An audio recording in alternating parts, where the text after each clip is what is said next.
Hala, very oldie ang person.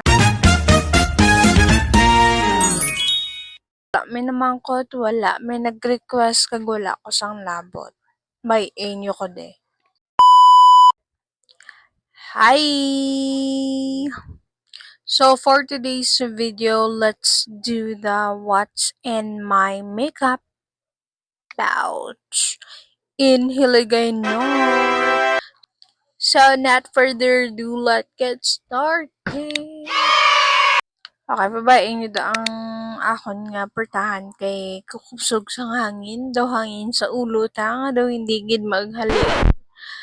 Okay. So this is my makeup pouch. I've been using this makeup pouch like 2 years na. And wala ko gisagin baylo. Hala. What? So the first thing na may ara ko de is the Original Beauty Immunity Sarmala Sunscreen with SPF 50 PA++++. So biskan wala ang ta budget kag wala tayo nagbakal sunscreen, amo na gyapon gamiton ta. So duha ka sunscreen ang ginagamit ko. Ang isa is ang baratohon kag afford sang tanan, kundi ang Perfect Skin All Natural Premium Tinted BB Sunblock Gel Cream from Perfect Skin ngani. So this one. So, I'm using this kung dire lang ko sa balay or magpa-libertad, magpa-downtown. Yeah. And the next one that I have here is ungab na siya sis, naungab siya kag babae da. Kay getting stronger and stronger pa na siya. Kaya pa magkapit sa akong nga buhok. Okay. Next one yung may ara ko. Aside from this brush, wala akong siya ginagamit. Okay, look at that. Tinlo na siya sis. So, I have two brushes here. This is for my concealer and for my, dariho. Ano siya tawag? Comment down below. It's the two brushes. Are kapaslant, and then the other one for ambot for concealer ni sang isa pero nga do ka preha sa sang color nila. Next one that I have here is Dazzle Me Lippies. Duwa na sa kay duwa na sa ka shade pero damo ni sa shade. Oo. I'm in the shade R666 Blazing Hot and 0376 Pumpkin Magic. So this is not sponsored, but this is the one that I always use. Ang favorite ko de is ang 0376 Pumpkin Magic. Next one, may ko di Color product, and two products ang mayroon ko sila, but this is not again a sponsored, okay? So the Bulletproof lipstick, and I'm in the shade 103.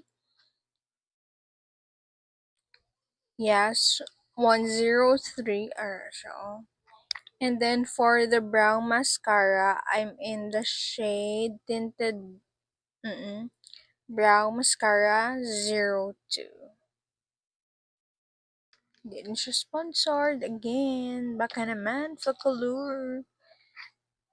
Then, the next one that I have here is this highlight and contouring powder. I'm in the shade number 02. But I'm gonna keep this brand since this brand is not yet FDA approved. So, just be safe lang. Hindi ko gusto nga mangin huy. But yeah, this one is very affordable, but I cannot expose this yet. Kaya hindi FDA approved. Not sure. Okay, next product I have here is these three products. I don't know where is the blush, but never mind. This is the Pink Flush Satin Makeup. This is the um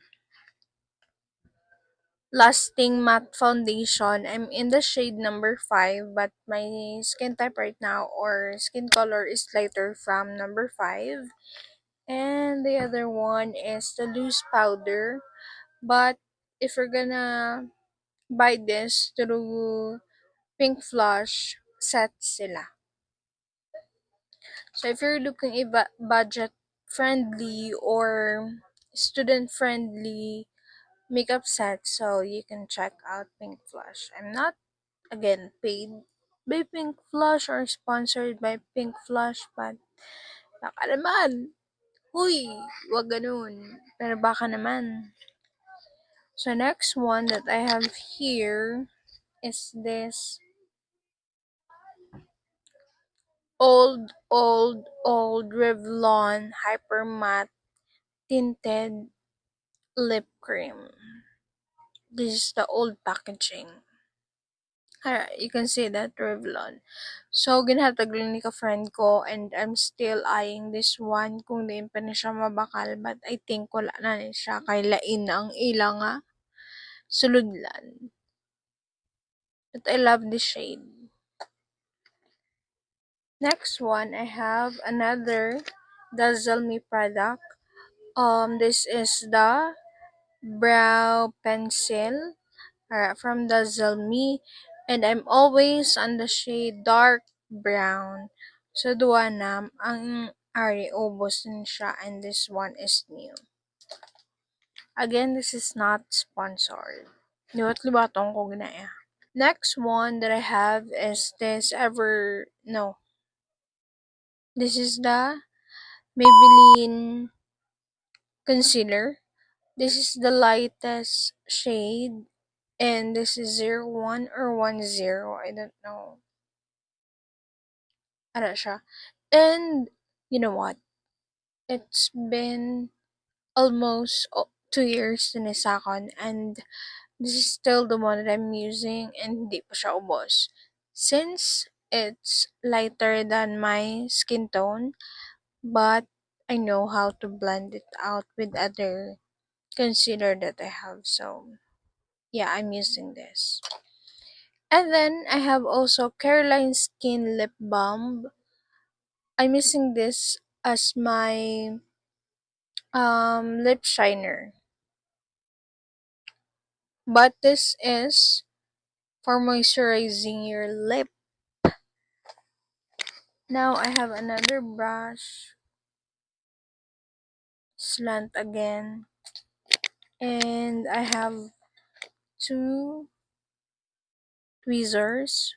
This is for my cluster lashes. As you can see, the other eye has a cluster and the other eye is wala cluster. Kay kapait yung kakas ko na. Then the other one that I have here is this sponge. And the last one that I have here is OG lip gloss from 2000. I don't know. May-ari ka na eh. O, diba? May-ari pa ko niya. Okay, this is the Maya, and this is not FDA approved as well. But Maya Strawberry Magic Lip Gloss. Ala, very oldie in person. But you know what? It's still working and namin ni siya. If you just know how to bagay it with your makeup. So that's it for today's video. Bye.